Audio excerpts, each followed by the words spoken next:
Not the greatest, but okay, fusion rifle. I'm gonna hold on to the fusion rifle. I'm gonna get rid of the extra sniper. Want to know what disappoints me more than not having an energy weapon I can equip?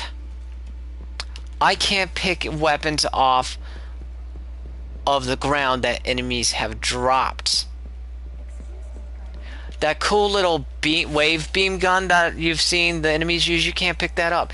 You can't pick up the little, just the basic laser guns that the Hive are using. Lasers! Professor Laser Eye reference for you folks that aren't familiar. Dark Lord and I have a little side role-playing universe that we talk about on occasions via our Steam group. So we're gonna go to the moon. One of these days, Alice, pow, right to the moon. So I would have to be level 9. Do I have everything equipped? Well, the fusion rifle I think just has like bullets fused with kind of an energy, like we gave up the moon. It's a fun gun to use, don't get me wrong, it's fun. It's like energy charged bullets basically. It's not like an energy gun, it just fires like it's not firing lasers or laser beams or, you know, the Star Wars blasters, pew pew pew. It's just like energy charged bullets, like regular bullets with a... I used to look up here at night and wonder what the Hive were doing, but the only activity I could ever pick up was hazy, like it was blocked or buried. How could you pick up anything from Earth, but it's taken you like 1,000 years to find my body? Like you can pick up minor frequencies from the moon, but it took you like 100 to 1,000, however many years it was to find me. Were you like tapped into one of NASA's satellites or something? But he just disappeared. Okay, Let's pick up his trail. His last known coordinates are up ahead. It spawns me pointing this way, and I'm going to point something out here. Over there's the path. It spawns me pointing this way. This is what pissed me off one time. I started going this way. Turn back. I died because I slid down this slope. I was like, why did you start me like facing in this direction? I mean, I get it.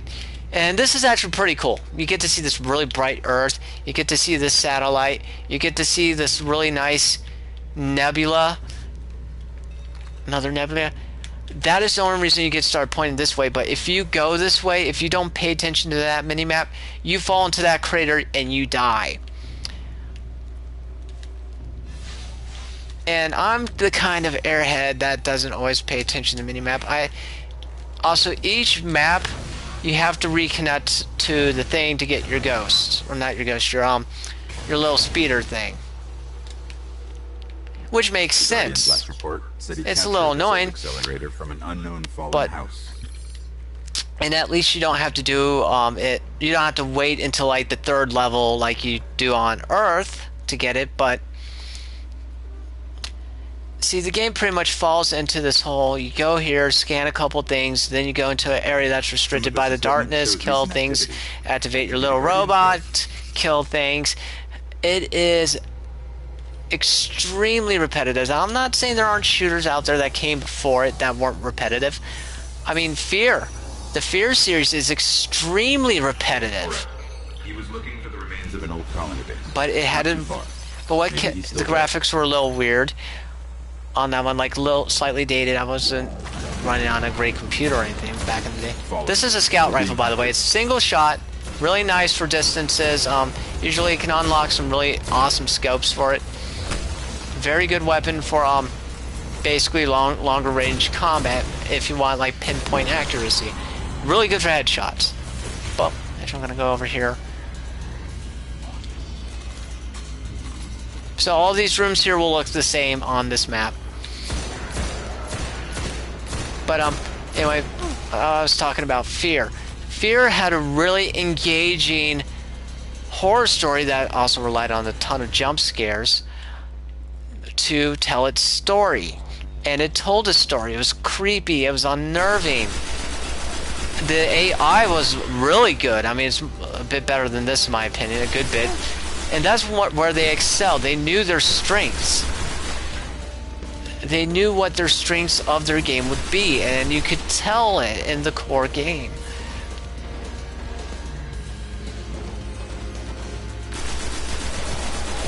And they told a pretty good story. I mean, it was a little confusing, convoluted, but it was there. It was good. It had me going. And that was the main thing that kept me going on in the Fear series was, you know, the storytelling, the creepy atmosphere. You know, what the heck is going on? The psychic soldiers thing was a little hackneyed, but it was good. It was fun. And this is, like I've said, this is fun. You're going to hear me reiterate this point to death. It is fun. It is fun. It is fun. But it is nowhere near the potential of what it could have been. It is not a tour de force. I'm sorry I keep bringing that up, but that's the thing that almost drove me into like a blind rage last night. I mean, were they just using a comment that occurred like when they were doing the E3 reveals?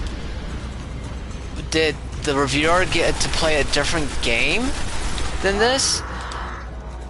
Or was it simply bribery and special favors? Wink, wink, nudge, nudge. I really doubt it was that. I mean, I'm going to assume the best in Bungie and Activision. Kind of, I'm not fond of Activision. I mean, they own Blizzard. They do the Call of Duty series. I unreserved my copy of Advanced Warfare after that because...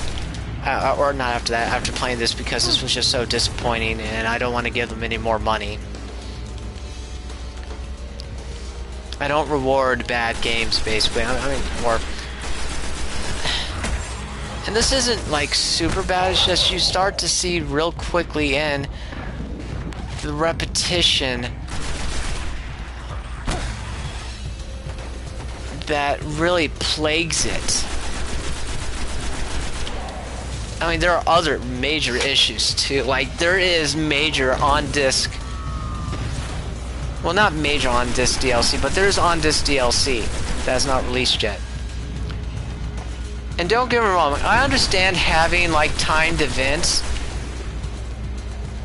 on the disc that aren't available to players, like holiday stuff, or like in Dragon's Dogma, they have, like, the Dragon, the event that shows up, that, is a timed event that's not always active. But that's not keeping core bits of the story and game from you and selling it to you in pieces. You can grab your Sparrow now. We're linked. That's my main issue here with something should be on the other side of the ridge. Like this. Like we have a really bad game industry culture in terms of its habits.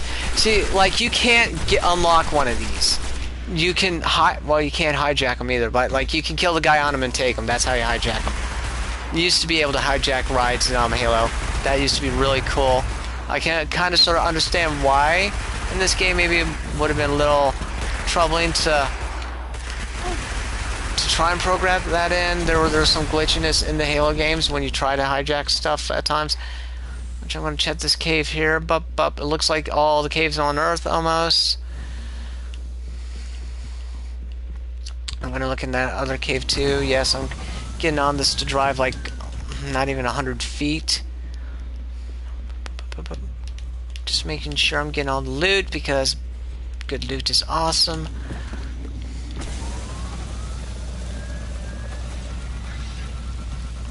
So you could have taken them off of those. No, it's the gun. It's this. Yeah, on an enemy bike, yes. It's on the enemy bike. See, and that's cool. You can... This brings back fond memories of Halo and the ghosts. This is where he was headed. And guess what? Ramp! Not as close to the other ramp jump I did earlier. I need to get up there, up in that little roundabout thing. Oh, I know. This is a point Joe made in his video. Is the first thing he would do is he would pick up their tech in case, like, if there was an alien invasion, he would steal their tech the first instance he got. Whoa, someone just kind of... Whoa, is that lagging? Beep. See, it's really hard to run people over. Like, you just saw me nearly squish the thing. Of course, he's doing the story here. Like, there's no real other interaction with the other players other than having to be in the same area. See, we just both activated the ghost. Same animation. You can kind of see them doubled up there. That's kind of neat. You could probably take my ghost if you wanted to. Oh, chest. I like loot. Helium fragments. I won't need that till later, but useful to have. Wait, what? Do I have to reactivate this? Oh, come on! Why do I have to reactivate this, you derp?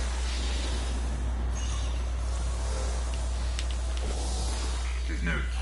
They're all about a place called the Temple of Crota. It's not far from here. Sounds like a death trap. Okay. Like in the first... Like I said, in the first few levels, it's not as disappointing because... I can get this up here. Here is hollowed out miles. So yeah, I can actually get this up here, but something annoying kind of happens. How do you know, if you've not been on Earth, how do you know it's hollowed out for miles? We found the temple. How do you know this information? How do you know this? Sword? Body. Actually, this is the first time noticing the sword. What? How can I... Oh, physics! Hold on. Take that. Why can't I pick it up? I would love to pick this up. Come on, let me pick it up, please. Please? I don't care if it looks like I'm overcompensating. I don't care if Cloud Strife would be suing me for copyright infringement of his Buster Sword. I want to use this. Yeah. Oh, that gets made up for. That gets made up for in a different level. Are you doing anything, Dinkle? Oh god, am I being disconnected? Oh, cutscene, okay. That always worries me because the cutscenes have the same loading screen as being disconnected. There's nothing left. Not even the light. Where's his ghost?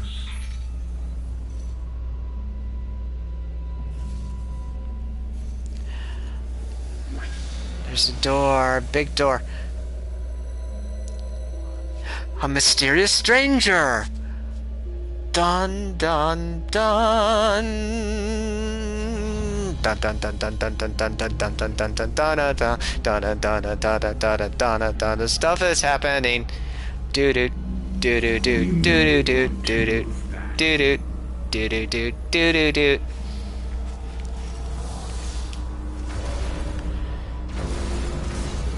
Yeah, pretty much. It does not go into the story. It annoys me. And yet someone has the balls to call this a tour de force. You know what? Come on. Come at me. Blinded and nuked. Oh, well, that blinding didn't last very long. Nor... Okay. So, see, the gunfights are fun, though. Like, they come rushing out at you. You have to kind of adapt real quickly here. Otherwise, you're going to get mowed down.